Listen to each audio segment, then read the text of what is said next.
지금부터 이제 계약이 이루어지는 분들은 전세가 왜 그 큰일이 났냐면은 조건부 대출도 막혔어요. 조건부 전세 대출이 막혔어요. 이제 갭투를 막겠다는 차원에서 이제 전세 대출도 막아버리는 거죠.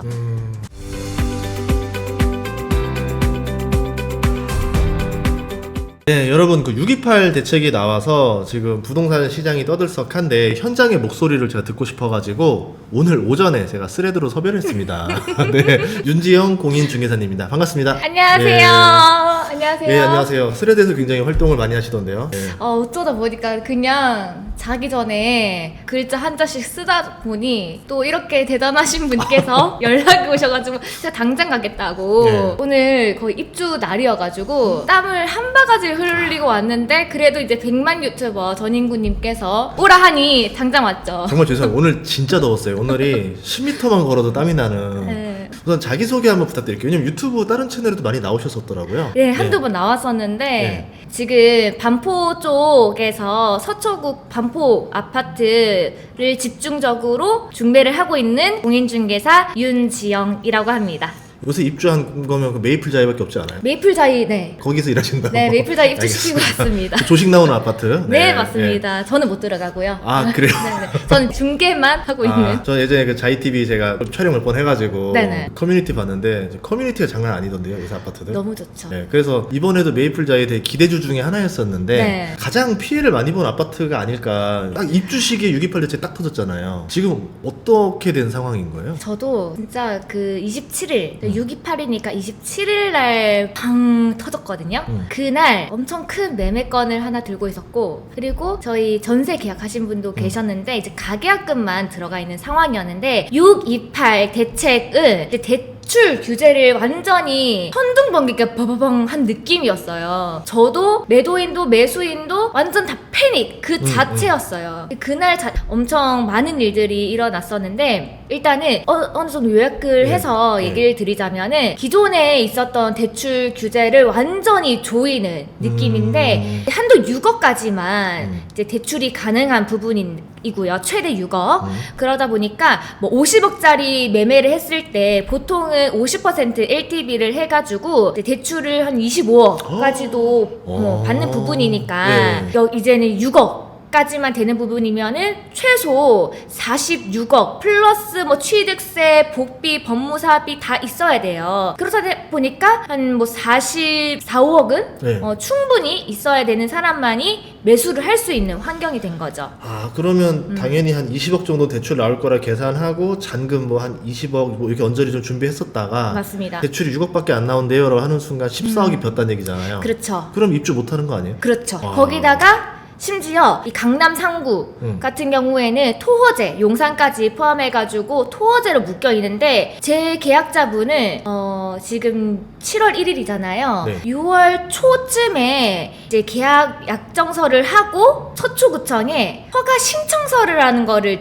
들어가요. 허가 신청서가 들어가면 평일 기준 3주 동안 이후에 허가증이라는 것이 나오고 허가증이 나오고 나서 계약서를 쓰는 부분인데 근데 이 대출 규제라는 것이 6월 27일 전까지 계약서, 계약금 다 들어가고 이제 허가증까지 다 나온 사람만이 대출을 받을 수 있다. 근데 지금 저희는 이제 허가증을 기다리고 있는 상황이었고 오전 11시부터 저녁 8시 반까지 거의 닭똥 같은 눈빛을 보내면서 서초구청에서 쪼그려 앉아가지고 계속 기다렸었습니다. 그래서 어떻게든 받으려고 혼신을 다해서 이제 부탁드린다 말씀드리면서 근데 저 말고도 많은 분들이 와가지고 화도 내고 싸움도 나고 기자들도 오고 뭐 매수인 분들은 가족 다 와가 총동원해가지고 기다리시고 막 난리도 아니었어요. 근데 이제 서초구청 공무원분들도 그날 그 전까지도 밥도 안 먹고 항상 야근이고 가보면은 뭐라 할 수 있는 상황이 아니죠. 양재 쪽에 있지 않나요? 서초구청이? 맞아요. 예, 멀리 있는데? 네. 예.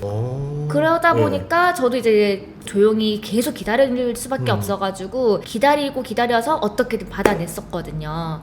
그리고 그날 바로 이제 저녁에 다 모여가지고 계약서 쓰고 계약금도 보내고 모든 것이 처리가 됐고, 이제 그 다음날 토요일날 28일날 계약서 쓰려고 했던 분들 당겨가지고 전세 계약서 쓰고 전세 계약금도 보내고, 그래서 제 계약자분들은 다 안전하게 대출을 받을 수 있는 상황인데, 지금부터 이제 계약이 이루어지는 분들은 전세가 왜 그 큰일이 났냐면은 조건부 대출도 막혔어요. 조건부 전세 대출이 막혔어요. 조건부 전세 대출을 이제 수분양자, 이제 매수 이제 분양 대금을 이제 완납을 할 때 전세를 받고 전세 대금을 받아가지고 이제 은행에 같이 들어가는 전세금을 빌려서 이제 갭투를 하는 부분인데, 이제 갭투를 막겠다는 차원에서 이제 전세 대출도 막아버리는 거죠. 그러면은 지금 메이플자이 같은 규제 지역 같은 경우에 입주 들어가는 아파트, 이제 전세 받는 주인분들이 예. 전세 받는 게 조금 더 힘들어지는 거죠.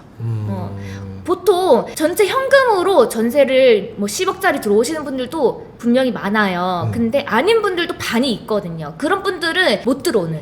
이제 그 수요가 반으로 줄었다. 전세 수요가 반으로 줄었기 때문에 전세 물량은 그대로인데 전세 세입자분들이 반으로 줄은 상황이라서 전세 가격이 조금 떨어지거나 또는 반전세 월세 개념으로 바뀔 수밖에 없는 상황이 되었던 거죠. 실입주를 들어가거나. 그거 한번 대출 어떻게 좀 지금 바뀌었는지 좀 정리 좀 한번 볼 수 있을까요? 예, 열심히 써주셨는데 아니. 예, 사람들도 모르는 분도 있을 테니까. 예. 네, 일단 첫 번째는 이제 다주택자분들은 대출이 안 돼요. 0%.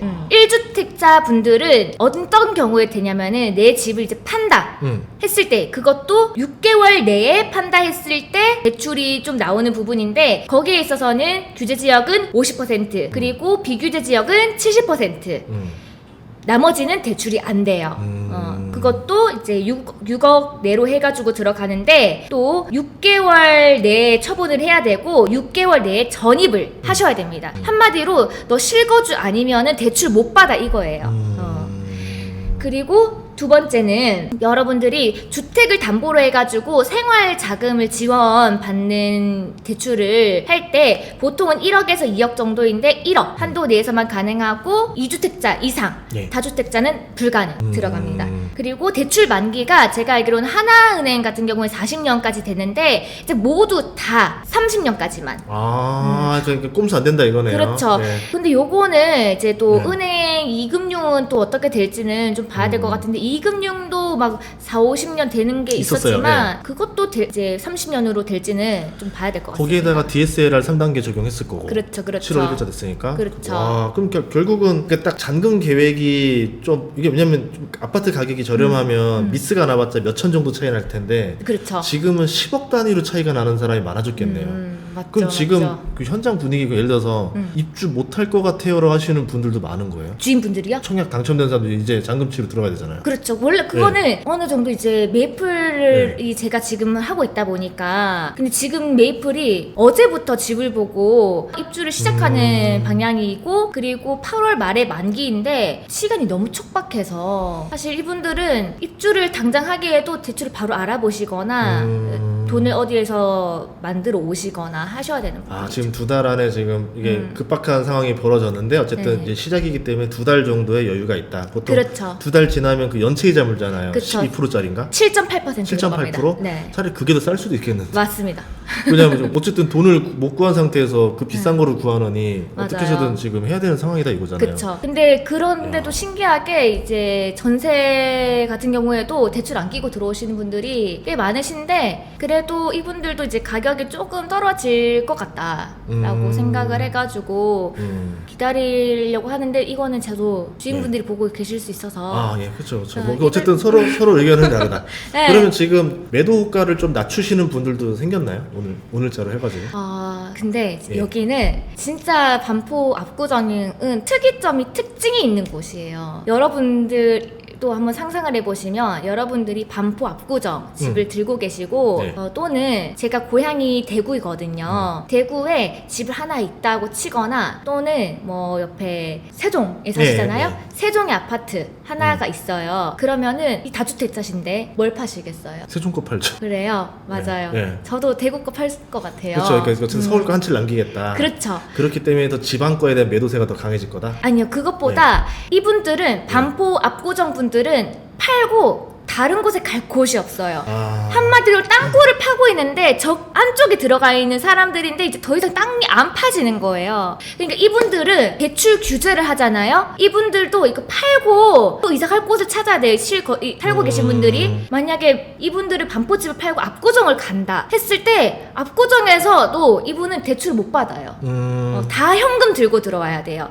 만약에 이분들은 대출 들고 지금 반포 살고 계시면 이 대출을 최대한 계속 유지를 하시는 게 가장 안전한 거죠. 이분 또한 6억밖에 못 받고 하면 이제 현금 가치가 떨어지니까 이분들은 대체제가 없는 부분. 그래서 거의 공급이 일단은 스톱이 되는 지역이에요. 보통 이제 문재인 정부 때도 이렇게 대출 조이기가 들어가고 세금도 강화되고 또 투기 과열지구 조정 대상 지역 규제되면서 거의 거래가 올 스탑이 됐었습니다. 공급자분들도 이제 파시는 분들, 매도인 분들도 안 팔고 가격이 막 떨어지지도 않았어요. 그리고 매수인 분들도 좀 어느 정도 대립관계처럼 매도가가 좀 떨어지지 않을까, 금매가 좀 떨어지지 않을까 기다리시는데 막 엄청나게 눈에 띌 정도로 가격이 막 5, 6, 10억까지 막 떨어지는 그런 느낌은 아닌 것 같고요. 그러니까 어쨌든 매도가는 별로 지금 안 밀리고 있는 거고 매수자들은 이거를 핑계로 좀 싸게 살려고 좀 이렇게 좀 막 물어보거나 그러지 않아요? 좀 그렇죠. 싼 거 없어요, 이러시고. 네, 생각보다 오늘도 매매 문의 오신 분을 집 보여드리고 왔는데 매수 문의가 있어요. 매수를 하겠다는 정말 이 대출 규제 직전에는 정말 거짓말이 아니고 주말에 매수를 하겠습니다라고 저한테 문자로 답변이 온 사람이 5팀이 있었거든요. 근데 이 5팀 모두 매수를 못했어요. 왜요? 계좌가 안 나왔어요. 아직 힘싸움을 하고 있구나, 이렇게. 그죠. 이제 매수를 하겠습니다 하면 이 중개인 입장에선 이제부터 시작인 거예요. 이 집의 계좌를 받는 거가 더 힘든. 근데 지금은 어떻게 보면은 대출이 좀 조입이 이제 바로 들어가는 부분인데 그 바로 직전에 팔아야지 좀 진짜 나 팔아야 되긴 하는데 가격 계속 올라오네. 제가 44억에 25평 매수 문의를 넣었어요. 어떤 주인분께. 근데 이분이 답변이 47억으로 파시겠다는 거예요. 평당 2억 가까이 받겠다 얘기네요. 그쵸. 바로 그냥 3억이 뛰어버렸어요, 그날에는. 그러니까 이 매수인분도 이건 조금 아닌데 하면서 저도 이건 좀 높은 가격 같아요. 조금 기다려 봅시다 했던 부분이었거든요. 근데 좀 더 받으려 했다가 이분은 완전 직격탄을 맞은 부분이에요.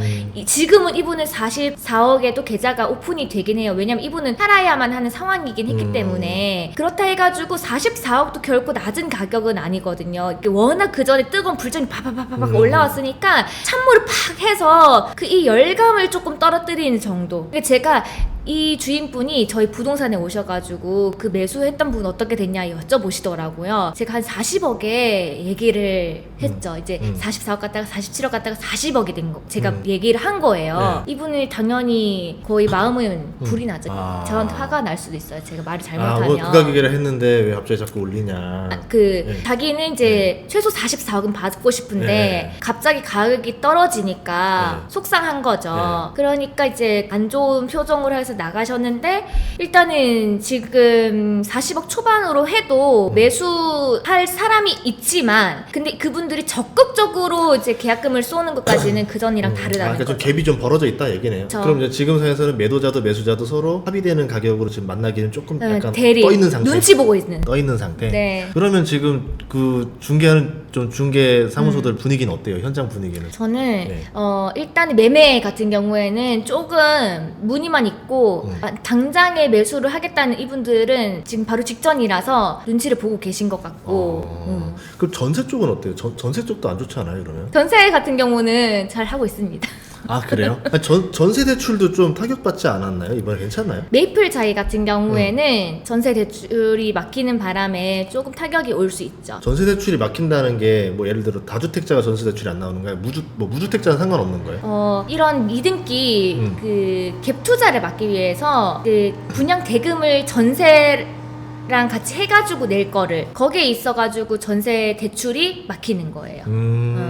그래서 지금 입주 들어가는 아파트들은 조금 직격타죠. 그 입주하는 사람은 잔금을 치른 다음에 전세를 받아야 되는 거예요? 그렇죠. 아, 이게 동시에 땅 이게 안 되는구나. 네네. 그런데 정확한 거는 네. 전세 대출 자체가 6월 28일 이후로 계약하는 전세 대출올이 안 되는 건지 일단은 그 정부에서 나온 가계대출 관리 방안 자체에서 있어가지고는 조건부 대출이라고 기재는 되어 있는데 이 전세 모든 대출에 있어서 막히는 건지는 조금 알아봐야 될 것 같아요. 예를 들어서 이럴 수도 있잖아요. 그러니까 내가 잔금 대출이 안 나오면 원래 월세 받으려고 하다가 네네. 그냥 전세 받고 좀 네네. 대충 이렇게 믹스를 해야지 실투 자금이 적게 들어가니까 그렇죠. 그렇게 전략 짜시는 분들도 좀 있겠네요. 물론 당연히 많았죠.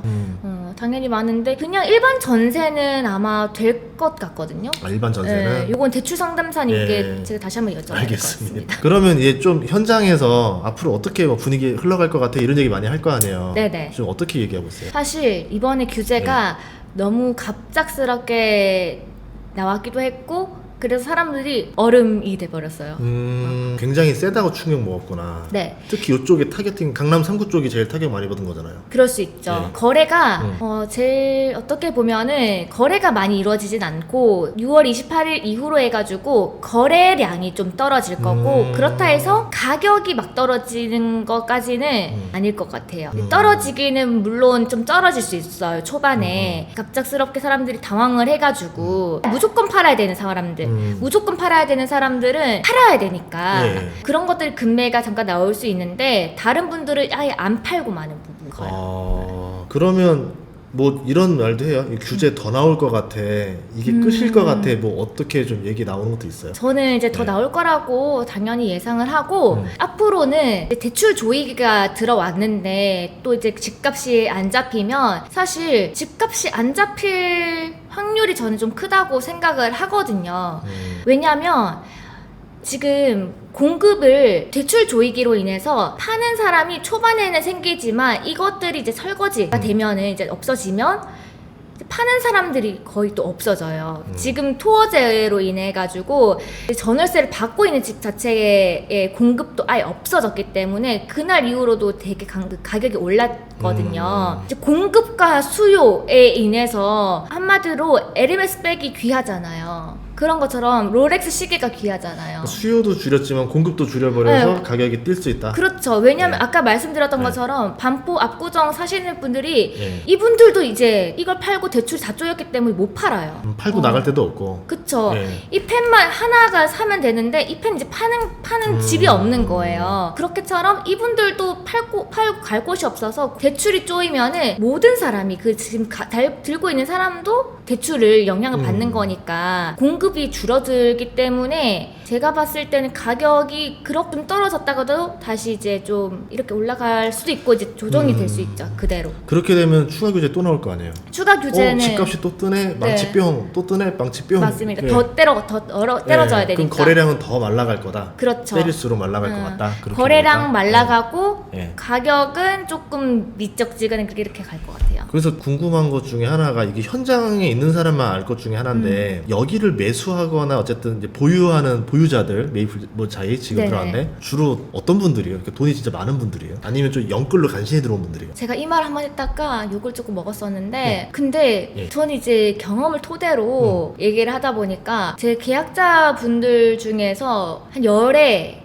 8명은 의사분들이시거든요. 아 전문직들이다. 네. 네. 그리고 변호사분도 계시고요. 그리고 사업하시는 분도 계세요. 근데 그 비율 자체가 의사분들이 많으셨어요. 여기 또 지역마다 이제 특정 직군이 사는지는 모르겠지만 이 의사분들도 그 상위에 들어가는 의사분들이시겠죠. 네, 그런 분들이 많이 들어오시긴 했었습니다. 우리가 뭐 알 법한 병원분의 대표님 되시거나. 그럼 이분들은 그러면 뭐 대출이 좀, 그러니까 예를 들어 덜 나와도 네네. 자금 융통이나 다른 방면으로 좀 가능한 분들이 많이 있다라 봐야 되겠네요. 한번 들으면 이제 자금 보유량이나 연봉 들으면 좀 놀랄 법한. 그러면 예를 들어서 이제 아까 규제를 빵 때렸다 하더라도 급매물이 막 엄청나게 나오는 양은 아닐 수 있다. 그쵸. 그렇게 생각해봐야 되겠다. 그렇죠. 예. 그리고 이분들도 양도세 생각해서라도 장기 보유하고 거주를 하기 위해서 또 자녀를 또 키우는 분들도 많은 지역이기 때문에 그냥 눌러 앉아서 쭉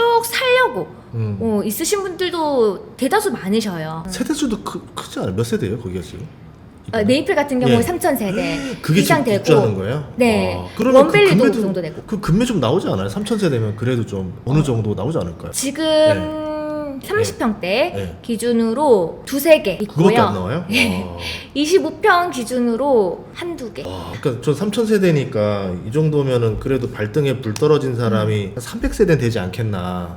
그러면 너무 300세대만 좋겠지만. 튀어나와도 물량이 막 흔들릴 거 아니에요. 맞아요. 근데 생각보다 안 나오네요. 흔들려. 야. 이분들은 그냥 뭐 기존에도 여유가 여유 있다는 걸 욕할 게 아닌 게 이분들도 보면 진짜 열심히 살아오셨고 또 자산을 모으고 오신 분들이어서 열심히 살아온 만큼 또 자기 원하는 지역에 살고 좋은 아파트에 살고 하는 거를 또 박수 쳐주는 게. 제가 그저께 마린시티 갔다 왔는데 여기 분들은 평일인데 네. 그냥 산책하시더라고요. 그래서 그러니까 직장을 우리는 월화수목금 무조건 일해야 된다 생각하는데 그렇지 않은 자유로운 분들이 굉장히 많으셔가지고 저도 해운대에서 굉장히 놀래고 왔거든요. 그래요? 네, 근데 여기 서울은 또 이런 구조라고 들어보니까 진짜 아. 이게 좀 다른 세상이라는 느낌이 좀 드네요. 그렇죠. 다들 살아가는 게 또 다르니까. 또 제가 계약했던 그분은 계약서 쓸 시간도 없을 만큼 되게 바쁜 의사분이셨어요. 그러면 뭐 또 이게 좀 어쨌든 영업을 하시면서 네네. 좀 이 갭을 자꾸 느끼게 되잖아요. 그렇죠. 어떤 느낌이 좀 들어요? 제가 정말 경계를 하는 부분인데 항상 메타인지를 잘하자, 객관화를 잘하자.